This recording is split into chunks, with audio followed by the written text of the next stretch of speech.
I hate to say it. I hope I don't sound ridiculous. I don't know who this man is. I mean, he could be walking down the street. I wouldn't know a thing. Sorry to this man.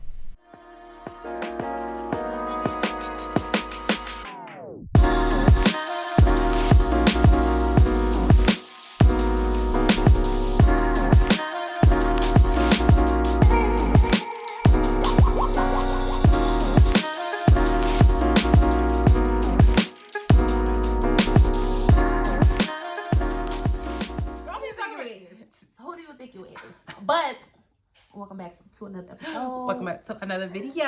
Real Moms of Atlanta. Period. Des and Kay here. It says, what's your social media, Des? You can follow us. Well, first you can follow us on Instagram at the Real Moms of Atlanta _. Because in the last video, I don't know why I forgot underscore. Because if y'all start following these other, it's gonna be a problem. Beat it down. No cap. No cap. We got Baby Drew in the building today, Baby Drew as usual. Per usual. I'm the only one. Apparently, Kay the only one a mother. I'm a mother 24/7. I don't get no on this channel. No cap. But you can follow me on Instagram at the Renaissance Mom _.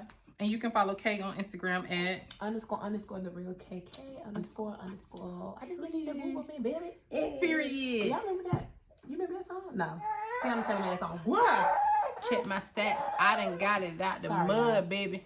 Okay, so today is gonna be just Des don't know what we talking about. I don't. But it's a surprise. I was on TikTok and I found a video of a girl. It was real interesting and I thought we'd talk about it. So the scenario is, okay, I was looking at TikTok. This lady got pregnant 3 months after getting married, okay? She didn't want the baby. She didn't want to have a baby, but her husband was like, I want that baby. I'm going to take care of that baby, whatever the case may be. Then his whole demeanor changed after she gave birth. Like, he became a totally different person. So he was begging for this kid, like, I love you, I want to be with you, I want this kid. And then when the baby came, he was like, not even him. So she, I guess, it was like, time went by, and she was like, dang, he acting funny or whatever. And she straight up asked him, like, what's wrong? And he basically said, she looked disgusting. So basically it was like, you look a mess, you dirty, you dingy, you look disgusting, you need to fix yourself up. So moral of the story, yeah. Moral of the story, he was just like, I'm not attracted to you anymore, basically.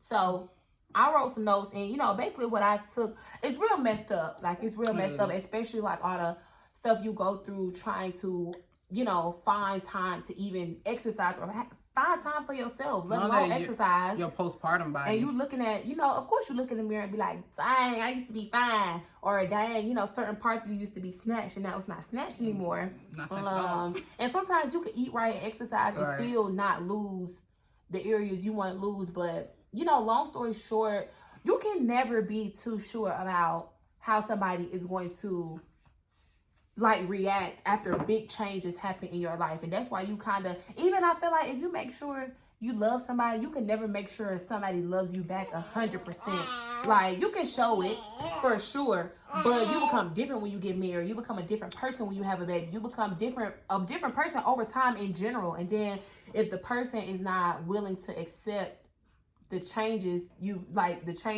made or the person you've become throughout y'all time together, then I feel like I look busted and disgusted, but watch me go out and turn up on a messy hole and look good. Period. Because that I feel like women could use that as motivation. It's hard when your feelings not in check, but how you feel about that, Des? Like, you beg, like, you get into a relationship, you don't really want a baby, you just want to have fun, but this person that you love is like, I want this baby, and then you wonder why he's acting funny, and it's not because of the baby, but it's because of you. I hate to say it. I hope I don't sound ridiculous. I don't know who this man is. I mean, he could be walking down the street. I wouldn't know a thing. Sorry to this man. Yeah, I mean, I know it's all so many different ways to feel about this situation. For one, I think the reality of it is, for the father in the situation, they don't realize what toll it could take on the mom, or the woman with having a baby, even being pregnant and seeing your body change so much. and so drastically. And even afterwards, like I know a lot of women that really, really struggle with getting rid of like stubborn fat, me being one of those people where it's like you can eat healthy, you can work out, you can do all of those things, but it's still very difficult because your body essentially never really goes back to what it was before. And I feel like a lot of times there's always that false expectation of what to expect from mom, especially because of social media. And I think that plays a role in it too. Because you see so many moms on there like, oh, they have their babies, and that's been body bag.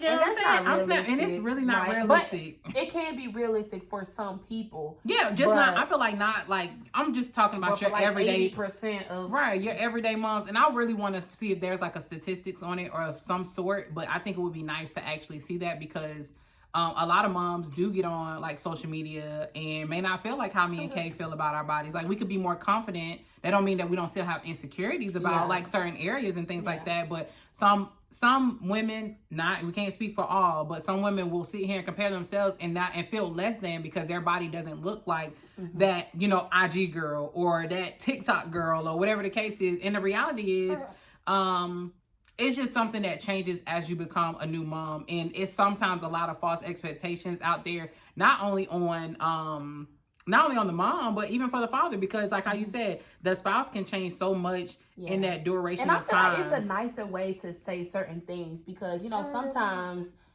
it's nice to tell your woman, like, you look so good today. Like, go get you a spa treatment. Go get you a facial. You know what I'm saying? If you see she got a little stub or a little unwanted hair or whatever, baby, go, y'all done pay for you a laser treatment. Go get you a wax. Right. That thing a little bushy. You know what I'm saying? You've been taking care of the baby. Even you had time to shower and pamper yourself.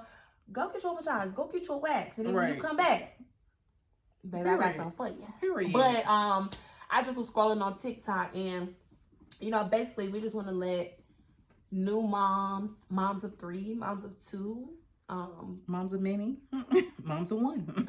Want to be moms. Moms to be. That, it's okay to, and then it's okay to want plastic surgery. Like, don't want it because you see people on social media, taking part in it. But if you genuinely want to fix something, fix it, boo. Right. Fix it. Like, I wholeheartly agree with that. And I know that's such a fine line. Because people be like, don't get plastic surgery. Don't get plastic. But, if that's something you want to do then, because sometimes, like I said, sometimes you can't fix what you're trying to fix. Some people want it overnight. They don't want to work for it. And that's fine. Because it's hard Lay me on the table. Like, trying to find, no. Lay me on the table. Cut it off. Cut it. Suck it, pump it, whatever. Whatever gotta get done. But some people just, the commitment to and finding the time to work out is difficult. Finding the time to eat, finding the time. I want to say, if you're a single mom, I'm going to say specifically as a new mother, especially when you don't have the assistance. Like we can even say for like me and Kay, like our hands is always full. Luckily, like my daughter, she's at her grandparents today. And this is like, and Drew ain't. And I'm just saying, it's like, that's not often that happens really. But the thing is, like, for your own sanity, it's nice to have that help and that assistance here and there, because at the end of the day, you become overwhelmed. You're like, dang, I don't have no time for myself. Like, literally today, I ain't even really had nothing to eat. I had a bagel. Yeah. And them little organic bites you had when you came in here. I was talking to Josh and he was like, you got to make time to eat, because I make time to eat. And I was just like, I understand making time to eat, but it's like sometimes you have to choose. Like if Drew wake up at 8:00 and I'm like, am I gonna sleep till 8 or 9? Right. Go get her, put her back in the bed with me, and go back to sleep, or do I get up 1 hour early because I know I'm not going to bed till 11 or 12 o'clock tonight? Right. So do I, get that extra sleep, or do I get up and feed myself? And I'm just like, I could possibly do both, but I try to push stuff. Like, if Drew go to sleep, I'd be like, I'm going to do laundry. Okay, she still sleeps, so I'm going to go downstairs and make me something to eat. She still sleeps, so I'm going to go outside and chill for a second. And it's like, you push it until you can't really do the stuff that you've been wanting to do. Like, I'm like, okay, I'm going to sleep for like 10 more minutes. Then I'm like, oh, Drew still asleep. Let me try to put some laundry. Then she up, and then you be like, dang, I should have ate. Right. I should have took a shower really while she was asleep. That. And I'm like, I definitely resonate with that. You have to pick and choose what's important. To me, eating healthy now is important because I'm trying to work out, and you can't really tone how you want to, missing meals. But if I had a choice, baby, I'm sleeping in. Just better know. Yeah, I'm about to make him disappear. I don't wanna see no tears. This is only the beginning. Losing is my only fear. Take some time away from my